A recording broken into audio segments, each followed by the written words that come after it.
Welcome, welcome, welcome. This is Edna White, and I welcome you to Keeping It Real on Purpose. It's a podcast for all around women where we challenge your everyday thinking and limiting beliefs around life, relationships, and your business to help you live your life purposefully. I'm your host, Edna White, your life purpose coach. And today I'd love to introduce to my audience, because audience, we always have exciting people on, and these guests really get us excited about business, right? I'd love to introduce today's guest. And I thought I'd do something different today. I thought maybe our guest, who is a business professional woman, would just chime in, and I'm not even going to say her name. I'm going to let her say her name this time. Don't you give it away to the audience. So, I'm introducing.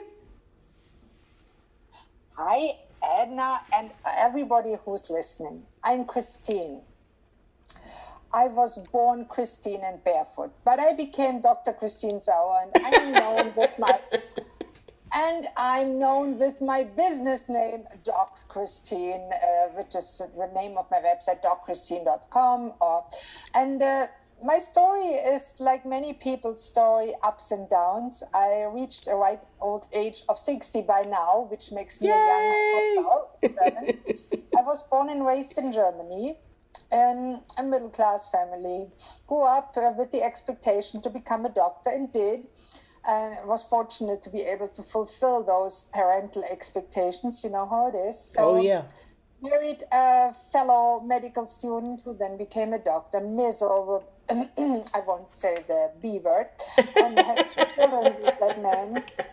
It was a marriage filled with emotional abuse and mental illness on his side and my side, because I always had a tendency to depression, right, and had episodes where I really struggled with feeling sad and down in the dumps and just not being able to do my everyday work. Okay. But hey, I lived for my work, so I worked workaholic, 16-hour days, whatever, did 100 patients a day.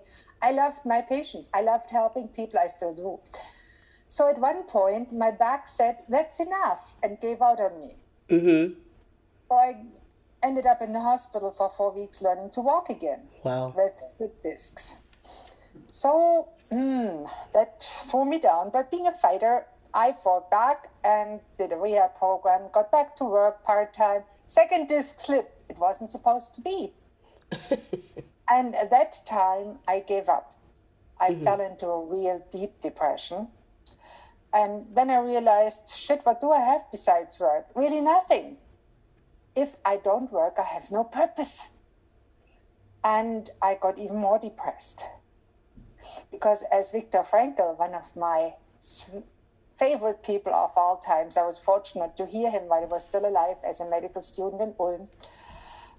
He's an amazing person. In his book, Man's Search for Meaning, he describes very eloquently how important meaning is. And you as a purpose coach know that. Mm-hmm. And so I struggled with that. And I had 2 teenage boys. And then my ex-husband decided to commit suicide on top of it all. Oh.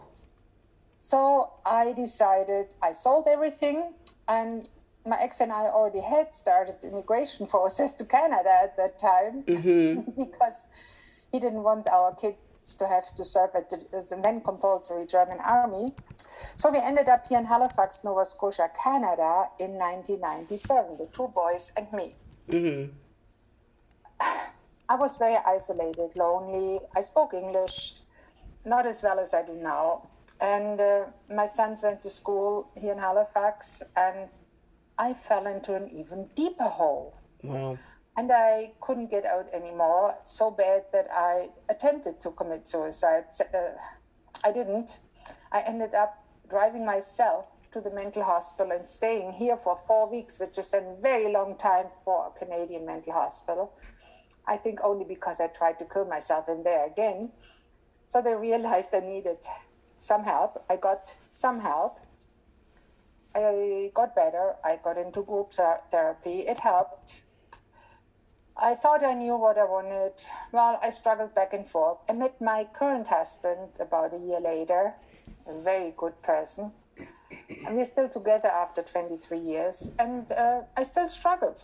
And after 10 years, something happened to me. I mean, I gained weight from the medications and all the lifestyle. I'm an emotional eater. I like to eat. Right. So I ate. And I was 315 pounds, which at 5'9" didn't look good. I huffed and puffed. I couldn't fit in an airplane seat. A chair with armrests was a hurdle. So at some point I said to myself, this is not the life I want to live for the rest of my life. Right. Okay. So I want to stop you right there, Christine, because you have given us so much in so little time. Okay. So I want to keep you right there. Those words you just said. Now, thank you for the introduction of your life, your life and your challenges. And 7 things that really stuck out to me from your story. And audience, I want you to take note of this, that Dr. Christine said. Number 1, don't complain. Because I didn't hear her say one time that she complained during all of these challenges, obstacles in her life. Number 2, she faced them head on. Number 3, she stayed positive. Even though she was in a state of depression, she still got out of it, Number 4, she was realistic in what she was doing. She was everything that Dr. Christine said, very realistic, even the B word. 5, don't try to outdo anything, just go with the flow. 6, emotional side. She delved into her emotional side. That's what's important. Listen to that, guys. And 7, she broke it all down in just those 5 minutes that Dr. Christine was talking. She broke down everything in small pieces. Okay, so I want to, now that you said all of that, and I welcome you to this Keeping It Real podcast, Dr. Christine, I want to ask you, how right now do you show up to the world? How do you show up? I sparkle. Ooh! I'm full of energy, full of purpose and passion. And that is the life that I wish on everybody. Right. Now, do I have bad days sometimes? Yes, of course. Of course. I mean, life is not just a cakewalk. Life has challenges. But as you said, it's a matter of how you face them. Yes. And there's always a way out. Yes, and absolutely. if there isn't, well, you can always do something about that. Yeah. You can always do something. Said, if you can't change where you are, the circumstances, you can always change your attitude. Yes, about those circumstances. Absolutely. Now, what is the name of your business, and what is your role in your business? Well, I founded DocChristine.com, which is a company I founded to help people, especially women struggling with sad moods, depression, anxiety, to overcome those challenges, grow beyond their circumstances, and become the people they truly already are inside, but maybe not realize. Right, not realize it. Right. And we know that during this whole pandemic, that's a very, good place to start, because that alone, the anxiety, the depression was part of, or it probably still is, the obstacles during this stay at home and, keep away from people in the Zoom era. Can we talk about that? Like, what Absolutely. You present? And I think it is much worse here in Canada than it is in the US, because the restrictions in Canada are way worse. We are so regulated. Really? And I talk to people that are vaccinated or not vaccinated, and the division in the population is unreal. And the unvaccinated, the poor people, they are blamed for all bad things in life. It's not right. And yes, it is very hard for people to distinguish between what's real and what isn't anymore. Yes, there is a pandemic going around, but what exactly is dangerous? What is dangerous? Is it safe to wear a mask, or are masks just a face diaper you have to wear to satisfy the government? Face diaper. What do you mean? I personally think, look back 2 or 3 years ago, if you had gone in a grocery store with the mask on, you would be arrested. What? you would have been as somebody that wanted to rob the Oh, store. right. To rob the store. Right. I completely forgot about that. That's a good Right, we point. forget about the life before COVID. Right. And there was such things, and there was the flu all the time, and there were Absolutely. hundreds, thousands of people Yeah. that died every year from the flu. Absolutely. Nobody said a thing about it. Right. And I revert back to that every time I hear that. I was like, do you remember when we had the flu? You know? And what about other infectious diseases? Yeah. What about malaria that kills a child Exactly. every 5 minutes? Yep. What about diarrheal diseases that kill way more people worldwide than COVID ever did? Right. Not a word. Nope. So it is very upsetting for people to try to stay within reason, do what makes sense, and not and within the rules that the government set, so you don't end up in jail. Or, Right. I don't know what they are still inventing to do to you if you Right. don't follow the rules. I don't think there is It anything. is Just extremely threats. upsetting sometimes to think about what's really going on. I've never experienced that in my lifetime. Right. And I'm going on 60. Right. Growing up in Germany, I learned a lot about the Nazis. Now, I don't want to compare COVID with the Nazis, but I see certain parallels and I'm concerned. Right. Yeah. So that's just my personal opinion. Yeah, of course. But yes, I'm fully vaccinated. But I think it should be a personal choice and not a mandate. Absolutely. People should lose their job over it like they Absolutely. do currently. Absolutely. And here we lay doctors off and nurses that we urgently need in our healthcare system. And that's silly. Yeah. That's silly Absolutely. altogether. It doesn't make sense. It doesn't. Yeah, So absolutely. that's upsetting, and that helplessness, and helplessness causes depression. Yes. The Helpless Helpers is a classic book. And I deal a lot with people that are struggling with that reality of the new normal, whatever that's going to be. Right. If it even is a thing, Well, there is certainly something different about these times. It's interesting. It will be very interesting when you look back 100 years from now. Right. Exactly. You won't Exactly. be there to see that. I Right. would love to be. A fly on the wall, right? Yes, Exactly. Exactly. So I don't know how it's going to end, but I'm gravely concerned. Right. And that brings about the anxiety that you coach people through. You help people through and So help in my them business, overcome. what I do, I developed my own 7-step process to help somebody that's starting at the bottom or in the middle to go towards being a little bit more like the sparkling, purposeful, energetic self they can be and want to be.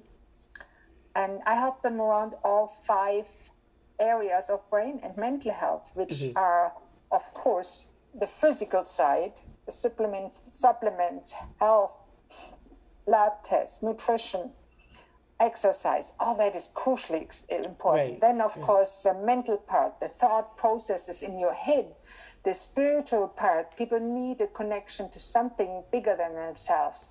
The relationship part, because people struggle in relationships. And then, if I can, the financial part to help them at least get a job, keep a job, start their own business, connect them with somebody that can help them do that. Okay. Yeah, that sounds about the whole person. You're talking about the whole person. And that's good. That's something that I really found is very important, especially for people that struggle with their mental health. They need a whole person approach. You can't just work on one part. The other parts get neglected. They won't get completely healthy. And No. in my upcoming TED Talk, I'm talking in February on a TED Talk, I will be explaining the gap in depression therapy and how to hopefully bridge it one day. And it really is, I'm in the industry of housing and helping the homeless and real estate within my area. And you're bringing up a great point, because I always say the piece that is missing is that we don't realize their hopelessness. And their hopelessness needs to be addressed before you can give them an address. you know, the hopelessness goes right along with them. So you can Yeah.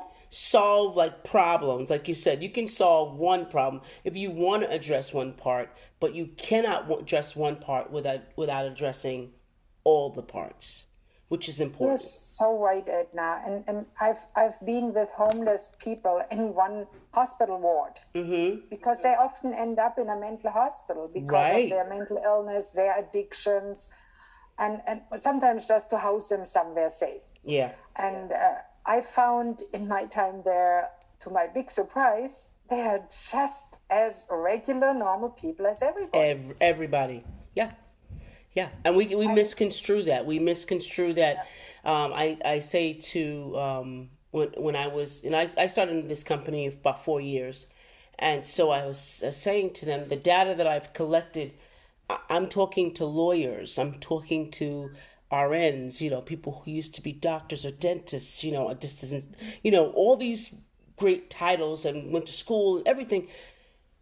The trauma that happened in their lives was depression. Like say someone got a divorce, then because of the divorce they lost their home, and they were living in the street. They had no one, and that brought on depression that they couldn't climb out of.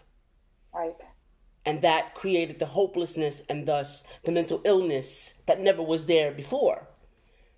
So you're spiraling down, and it could be you just that quick second. You know what I'm saying? And we don't really. Any of us. It could be any of us. It's correct. And I don't know if you know, it's a wonderful lady. You might want her on your podcast too, Andina Lichtman. She founded a charity. She called it Knock Knock Give a Sock to help our neighbors. That's great. That's great. Neighbors, homeless people that live on the street. Right. She calls them our neighbors. And there. Okay. And she wrote children's books. She's a lovely person. She's Really? a student in New York. Yeah, you have to share that information with her. I'd love to have a conversation with her about the hopelessness. And as you talk about it, when did you decide to take your expertise from working in the hospital to doing your own business? Well, the way it evolved is since I was in Canada and I had my current husband, when I decided to do something about my life, yes, I took the LMCC 1 and 2 to be a physician in Canada, but it was already too late. I was too long out of practice. I would have to do a complete new residency. And I Gotcha. couldn't do that. My back at that time was still too bad. Right. So I searched for something I could do that would not involve that. And stupid me, I thought, oh, well, just become a coach. Right. So I put that up there. I'm a coach now. Come on and I'll help you. Yeah, right. That doesn't work. We know that. So I fell flat on my face. And like any good child that falls back down when they struggle, I tried to be my own best friend and my own good parent, like everybody should do, and said to myself, hey, you fell on your butt. Now get up and try again. Right. So I tried again and reinvented myself a few times until then I found something that really fulfilled my passion and connected well with my story. Okay. And that's what I'm doing currently. Mm-hmm. And my motto and what I always say is, if you are stuck in a dark place, don't give up. There's a light at the tunnel for you too.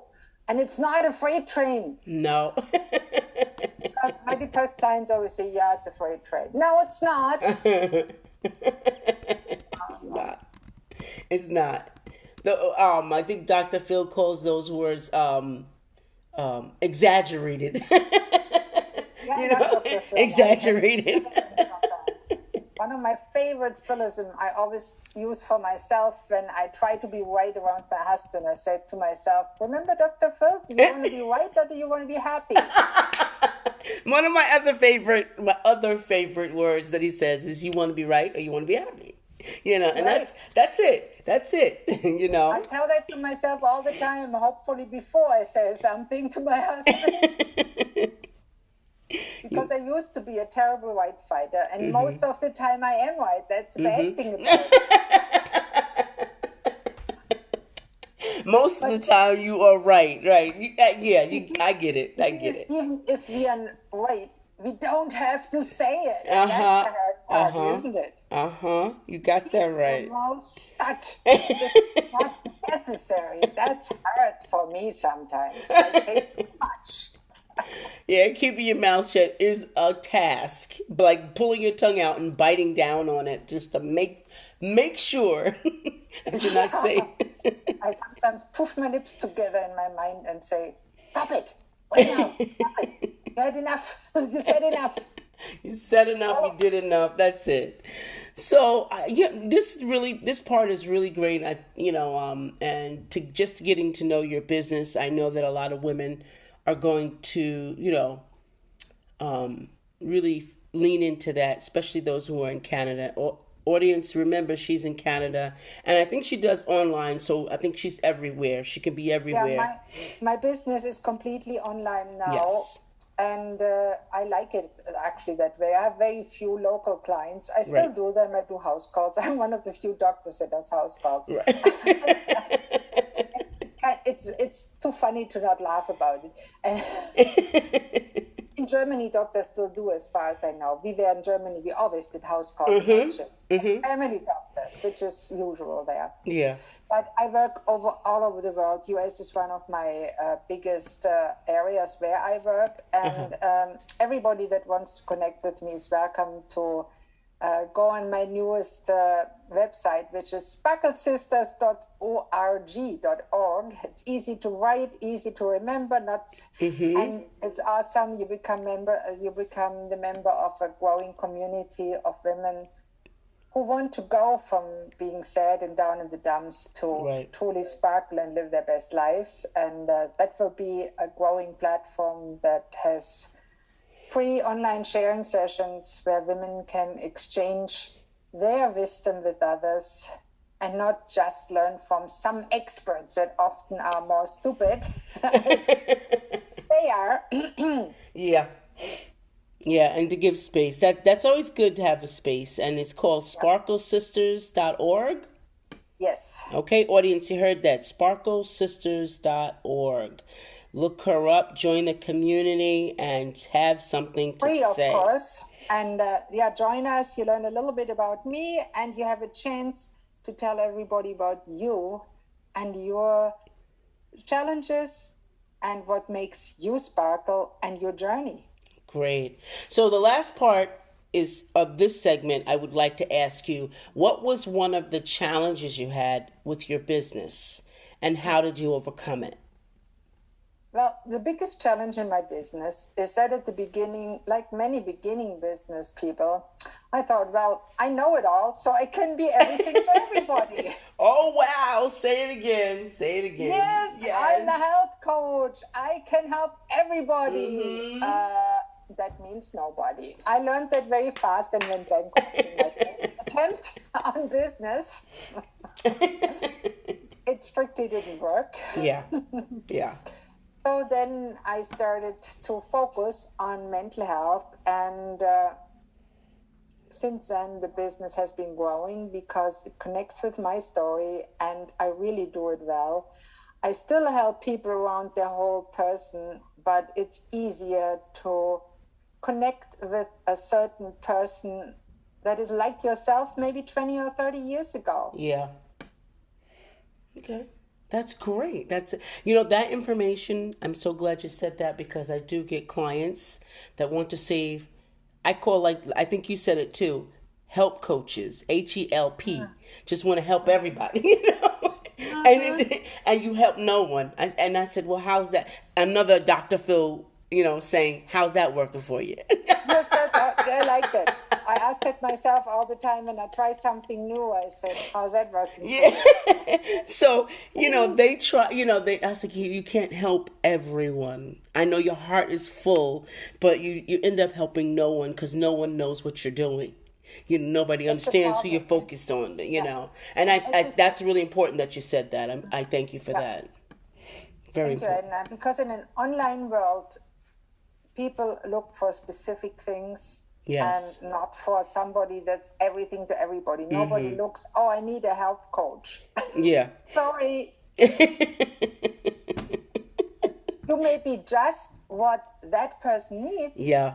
it's important that they find you, Right. at least see some of your content, see Right. you speaking on video ideally, Right. or on a podcast like Edna's. Then I say, hey, I like this person. Let's have a look who that is. Yeah. And that's where the connection starts. It does. It does. And it's all about connection. It's also about, we have to, in this field, in health and wellness, in being a doctor, anything like that, trust is so important, right? Yeah.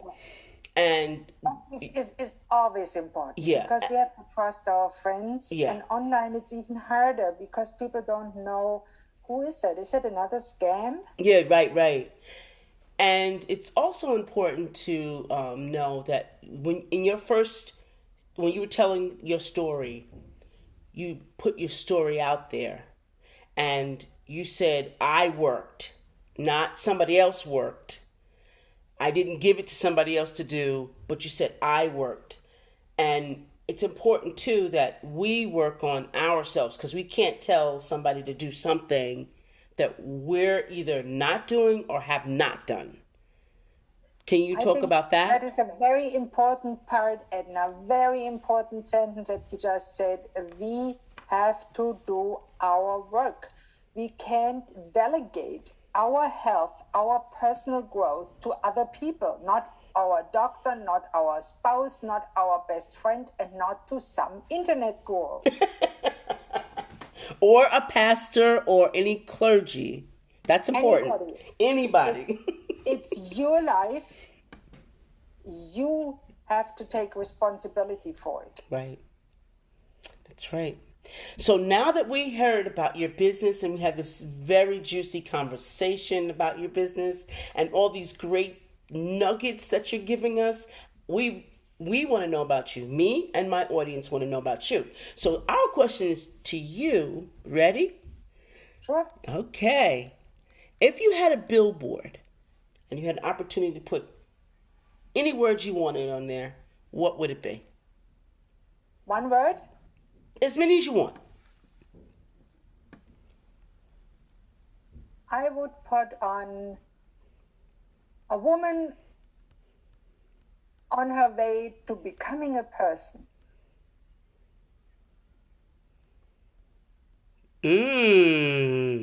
I think I've stunted on that one. That's really and I'll good. tell you a little story about that. Okay. Me being 16, Mm-hmm. I went in Germany. I was very sad and depressed at that time. And I went in the library. It was then all no internet and nothing. And I looked through the books looking for something to read.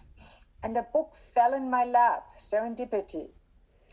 And it was an English language book of all kinds. Probably the only one in the library at that time. Mm-hmm. Mm-hmm. And it was by the humanist psychologist Carl Rogers on becoming a person. Ooh, that's great. And I still see myself, that longing amazement that I felt when I read the title and said, yes, that's what I want to be. Mm-hmm. And of course, I took it out and read everything about Right. that kind of stuff. Right. And it's 44 years later now, I'm still working on it. Yeah. It's coming alive in you. That's great. That's a great story. Tell us 3 unknown facts about you. Number 1, I'm very much down to earth, and if needed, I clean toilets. And it is needed sometimes. Yes. Because I quote my husband, I love him. He has not much education, but he's a great person. Mm-hmm. And one of his favorite sayings is, we all eat the same, we all shit the same. It's true. Number 2, we used to have backyard chickens. Oh, wow. It was a lot of fun. Uh-huh. And most people don't realize it. And number 3, when I stand naked in front of the mirror, I look just like any other old woman.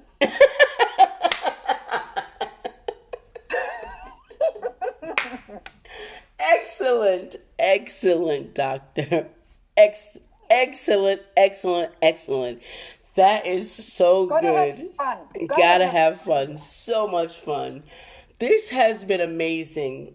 And Dr. Chris, I thank you for coming.